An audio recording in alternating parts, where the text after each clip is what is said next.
Well, we did all the generic classes. I see no reason we shouldn't do the unique classes too, right? My name is Tom, otherwise known as Titanium Legman, and welcome back to the channel.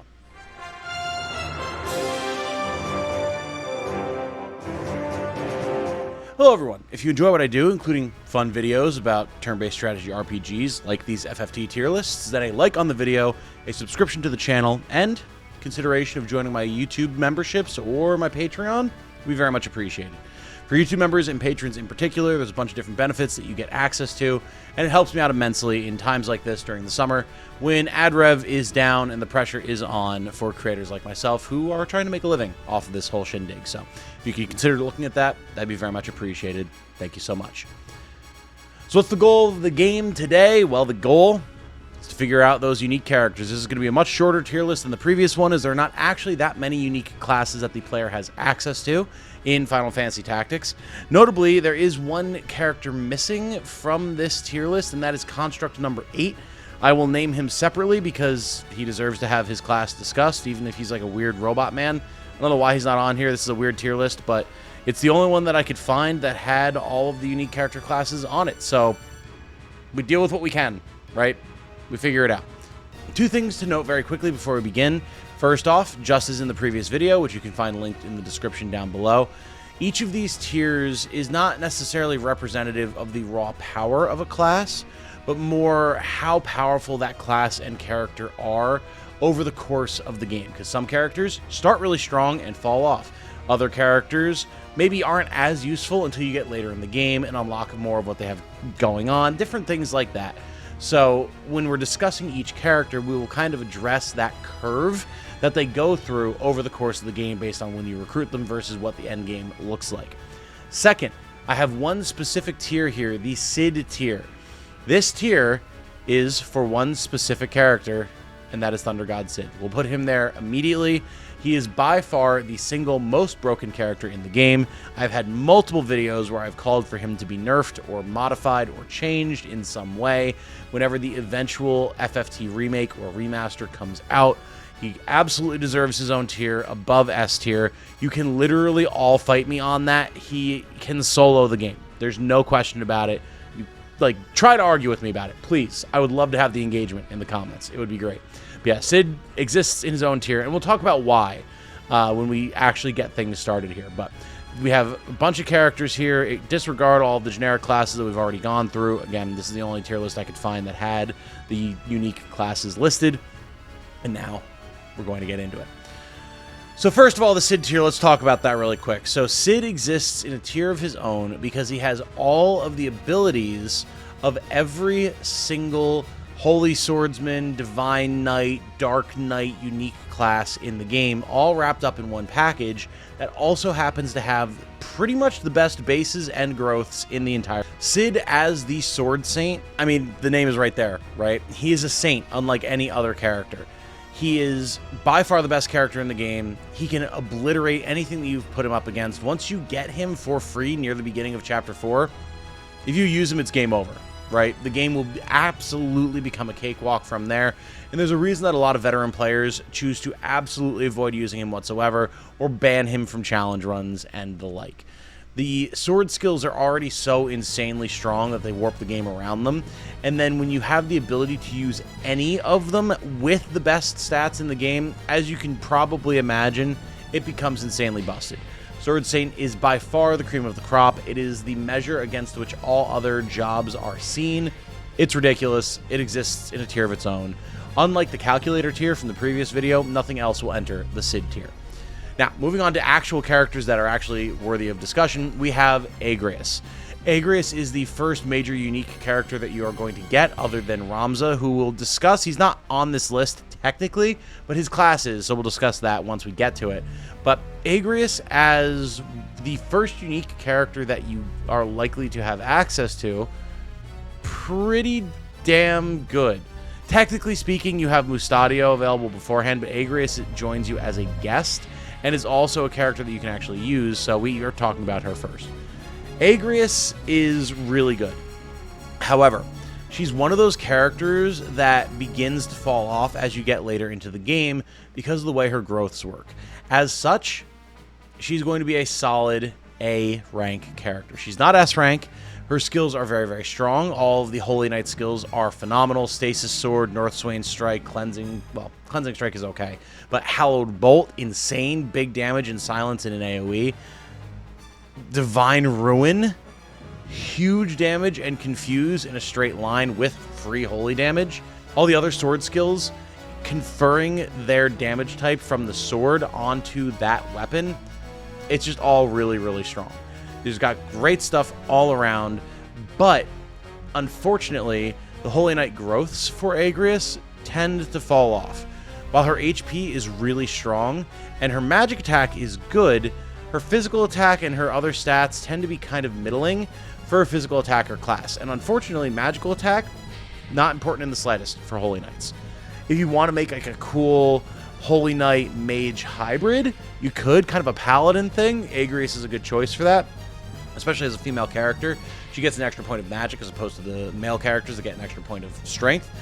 But her stats do tend to get a little weird by the end game if you don't wind up leveling her through other classes to kind of fix that. If you do, it's great, but not a lot of people are going to know to do that, especially on their first playthrough. So I think Agrias kind of, belongs in the A tier. A for Agrias, Balthier, immediate S tier. Immediate S tier. Now, if you've not played the War of the Lions version of the game, you might not be familiar with Balthier, as he was added in the PSP release of War of the Lions, FFT. Balthier's Sky Pirate class is just insane. He's got phenomenal stats on par with Orlando, and while you might think, well, okay, what does Sky Pirate do in a setting like this? Well, first of all, it's got improved thief skills. All of his steal skills are plunder skills now and have a much higher chance to hit, so he just automatically becomes the best thief in the game. He also has all of the machinist's specific gun skills, and he can equip pretty much any weapons and armor in the game to reflect the fact that you can build pretty much any character in FF12 the way that you want, FF12 being the game that he comes from. He also has the unique skill Barrage, which does 4 attacks with your equipped weapon for 50% damage per attack. This is a free cast, instant cast, that uses the range of whatever weapon it is that you currently have equipped. So, any given turn, you have basically zero reason to use your normal attack, since you can just barrage and get twice the amount of damage, assuming you don't crit on any individual attack, which will push your damage even higher. It is ridiculously busted. It probably shouldn't exist, but it is really cool and really satisfying, especially if you wind up using Balthier as like a melee bruiser with a knight sword, and then he just comes in swinging with a great sword for 4 gigantic, just clobbering hits to annihilate pretty much anything in the game. Balthier is ridiculously busted. He's an incredibly versatile character, and as such, he belongs in the S tier. Next up, we have Beowulf, and Beowulf is going in B for Beowulf. His class is Templar, and while he is a sword and board wielding knight, he doesn't have quite the same damage capabilities or overall usefulness as some of the other Holy Knights, Dark Knights, Divine Knights, etc. The reason for that is that Beowulf is essentially a Holy Knight version of an Oracle or a Mystic. He has pretty much all of the same types of spells that you would expect from a Mystic, things that inflict blind, faith reduction, bravery reduction, confusion, poison, all that type of stuff. He's the status effect master, and he's very good at that. If you're someone who really enjoys status effect characters, you're going to love what Beowulf brings to the table, because he does it better than pretty much anybody else.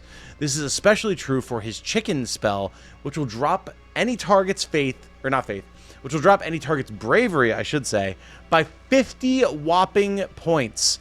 That is at minimum half of a target's brave, and likely far more than that, seeing as how a lot of NPCs don't have particularly stellar brave to begin with. This is already good if you're trying to reduce a character's ability to get counter abilities to trigger, because your counter abilities are based off of your brave, or if they happen to have knight swords, your knight sword is based off of partially your brave stat. Monks, same thing, their physical attack is based largely off of their brave. But if you drop a character's brave to below 10, they actually literally turn into a chicken and run around aimlessly trying to get away from you, getting 1 point of brave back per turn until they surpass 10, at which point they turn back into their normal selves. This is incredibly debilitating. It is one of the best status effects that you can inflict in the game, and that alone makes Beowulf really strong. Combine that with the fact that he's got very good stats, he's got a good versatility of armor that he can equip. He's a very solid character. Like, if you have a knight, just a generic knight, honestly, replacing them with Beowulf, not a terrible choice, unless you're really relying on those arts of war. That said, compared to the other unique characters on this list, Beowulf does not have the slaying potential that any of the rest of them have, and he is quite nice, but he's not going to reach the same types of zenith as a lot of other characters are. Next up, we have Cloud. Yes, if you didn't know, Cloud from Final Fantasy VII is, in fact, in Final Fantasy Tactics. Cloud is a very interesting character, and I'm tempted to put him in C for Cloud just for the memes, but I think he belongs in B. The thing about Cloud is he needs to have his Materia Sword equipped to be able to use any of his abilities. His abilities are pretty much all of his limit breaks from Final Fantasy VII, and they're pretty nice. They go from the basic Braver all the way up to Omni Slash and everything in between, and they can deal a lot of good damage or have some good status effects on them. The problem is that the Materia Blade is not exactly the strongest sword in the game, and also they have a very, very long charge time. So, to make Cloud useful, you need to put a ton of investment into him. Ideally, you're going to want to put him into Time Mage for a while so he can get Swiftness, which will vastly reduce the cast time of his abilities. And even then, it's still going to be difficult to make him useful compared to even some of your generic classes that are just going to have far easier, more damaging abilities to utilize. He's certainly good if you can get him online. By the end of the game, if you've got him all kitted out, he'll be a very, very solid character. But the amount of investment required and the fact that he starts at level 1 when you recruit him and has next to no abilities, and you have to find his sword through a semi-convoluted jumping item finding mission on a map, and it's very annoying. It makes him not the most useful. His raw power that he can have bumps him up out of C tier, but he's really not a great character, and Soldier, unfortunately, his unique class, is not a great class here. It's a rough showing for one of the most well-known and popular protagonists in Final Fantasy history. Moving on to Lucio, a much less well-known and much less popular character. Lucio is, I believe, a game hunter is his class or something along those lines, and Lucio is an S tier character. The reason being, he shares pretty essentially stats and a unique class with Ramza. Both Lucio and Ramza wield the unique Squire class with their own unique form of metal, otherwise known as Fundaments for Squires, where they get access to a bunch of awesome abilities, things like Yell and Steal and Focus and Shout, all these very simple stat buffing abilities that can turn them into absolute monsters. Combine that with the fact that they can learn Ultima if they get hit with it, and they can equip a very nice wide array of abilities and attacks. Makes for a very versatile close combat unit that's very tanky and can do a lot without being particularly fancy about it. Lucio is nice because he also has the built-in poach ability as a game hunter, meaning any monsters you slay with him while he's in that job will immediately be poached, and you can go buy items from their corpses at the shop, which is awesome. But overall, this base form of Squire is really, really nice, and you could be forgiven for leaving Ramza and Lucio in this class for the entirety of the game. The stat buffs alone make them crazy, the built-in poach for Lucio is awesome, and the base stats and growths are both really, really nice. So, while it's not flashy, it's extremely versatile, and it is a very strong choice from the moment the game starts, thus earning a slot in S tier, even if it's not as powerful just in raw damage as other S tier classes. Next up, we have Malik or Merrick, and unfortunately, he goes directly into C tier. Malik is a Hell Knight. I don't remember the retranslated name for the War of the Lions version, but he shares a sort of similar class with his sister Rafa, wherein they are able to use their mantras on a semi-short cast time for most of them to cast a barrage of single target damage abilities in a random area. Most of them are in the typical plus shape of most Final Fantasy Tactics spells. Some of them are a slightly wider area. The problem is you never know where those spells are going to land. At all. You have no idea. You could have anywhere from 1 hit to like 8 or 9 hits from most spells on any of those squares. If you have a target-rich environment where enemies fill all or at least most of those squares, great. You're pretty much guaranteed to hit some stuff and deal some decent damage. But more often than not, you're only going to get 1 or 2 targets within your range, and there's a very solid chance that you don't hit them with even a single cast of the spell. Combine that with the fact that the Hell Knight in particular, Merrick's class, his mantras scale exclusively off of how low his faith is. And lowering a character's faith is pretty damn hard. Now, Merrick's faith comes in pretty low to begin with, but considering you want to drop it even lower and then also stack as much magic on him as possible to be able to deal as much damage as possible with the single hits that you get, it's just a lot of work for very little payoff. Now, what's nice is Merrick's gear is essentially the same as that of a Mystic, so you can use him as a pretty decent magic damage melee fighter, but he's not particularly tanky, and his skills really don't want him to be in melee range, so it's a very contradictory class. It doesn't work great unless you're planning to turn Merrick into a Dark Knight, which also wants its faith to be as low as possible so that its attacks deal the most damage as possible, but that's very niche. It's going to take a very long time to get online, and it certainly falls outside the scope of this discussion since we're talking about his unique class in particular. Merrick, not great. Probably the bottom of the barrel here. Now, Madul, what once would have been an A-tier class with her Divine Knight becomes S-tier, and the reason is because Divine Knight was changed in War of the Lions. It was changed in the way that originally, if a character didn't have a piece of armor equipped that matched the spell or the ability that you were using, you just could not use that ability on them. It would just miss, right? Because Divine Knights break gear. They're essentially a Holy Knight, but all of their attacks or all of their skills are single target, and each one targets a different specific piece of the opponent's body. When you hit them with that ability, it will shatter the gear on that slot. So if you do some sort of like shatter helm attack, I don't remember the exact name for it, it will shatter their helm and deal a very nice chunk of damage. And that goes for every single piece of gear that they have equipped. Now, in the new version, in War of the Lions, you actually deal bonus damage to any human enemies that don't have armor in that slot, or just flat bonus damage to any monster that can't have armor in that slot. And that damage, combined with the base stats and growths of the Divine Knight, make them super gross. Like as single target damage dealers, especially against boss enemies, Madul and her Divine Knight class are going to be a nasty Slayer option, and you combine that with the fact that they have the versatility to shatter any troublesome piece of enemy armor on the battlefield, is really gross.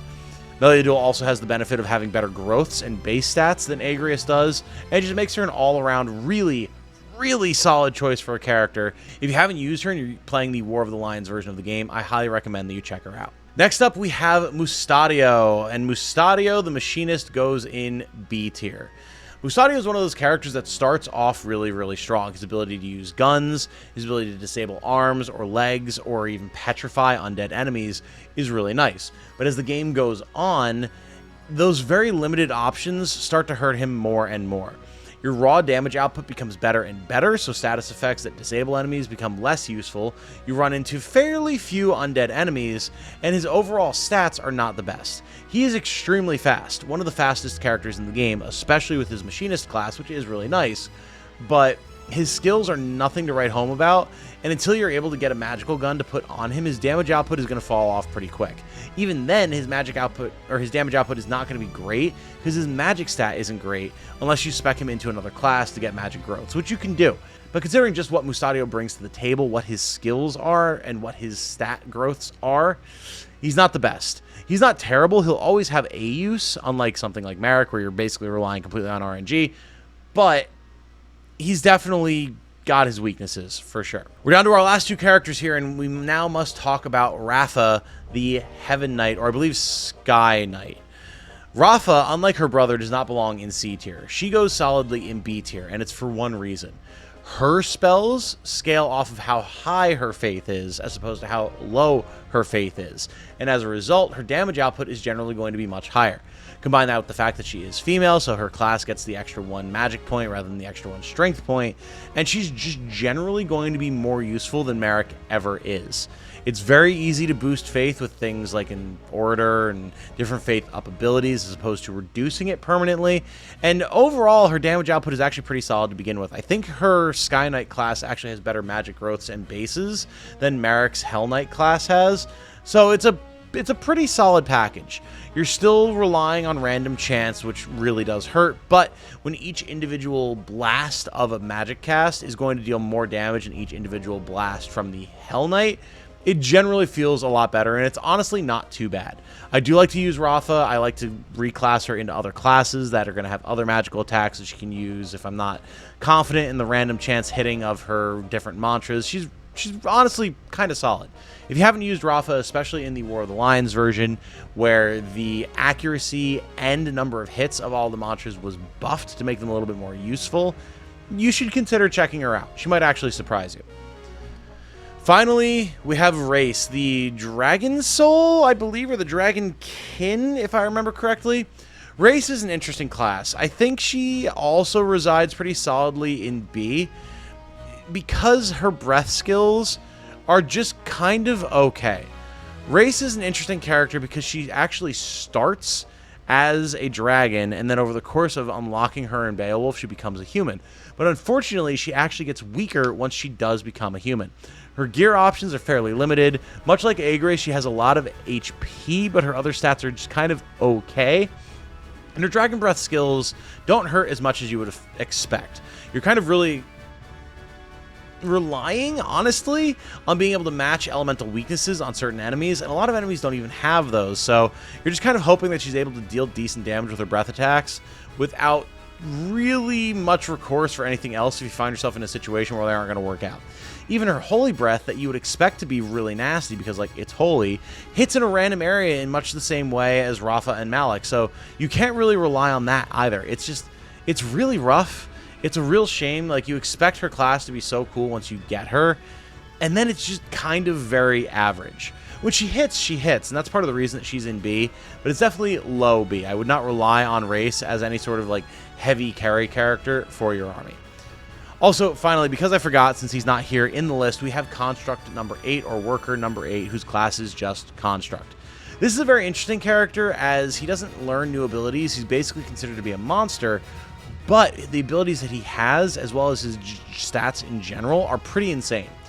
The Worker class, the working class, has a very unique set of circumstances wherein all of its abilities are devastatingly powerful, but they all also cost HP to use. You have a ton of HP and a lot of attack and physical defense, but your magical stats, well, you don't have any magical stats, really. You have 0 faith because you're a machine, so you don't really get hurt by magic. And you also have 0 magical attacks that would do nothing anyway because you have 0 faith.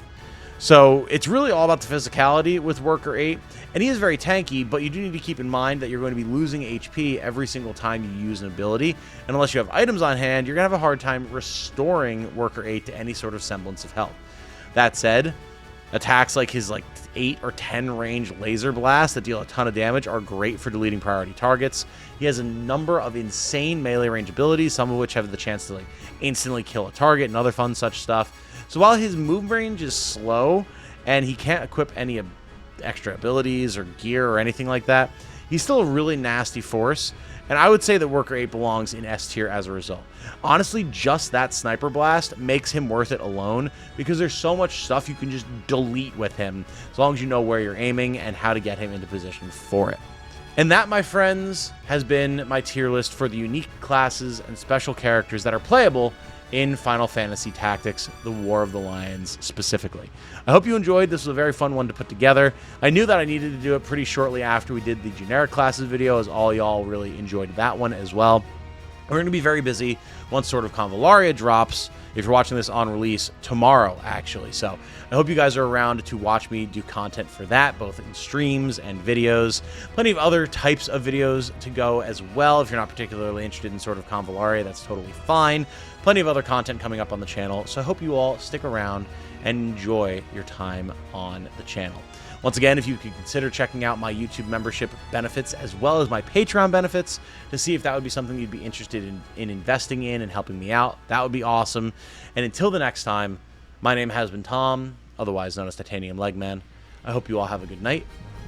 Stay safe and healthy out there. And remember, be good to each other. Bye now.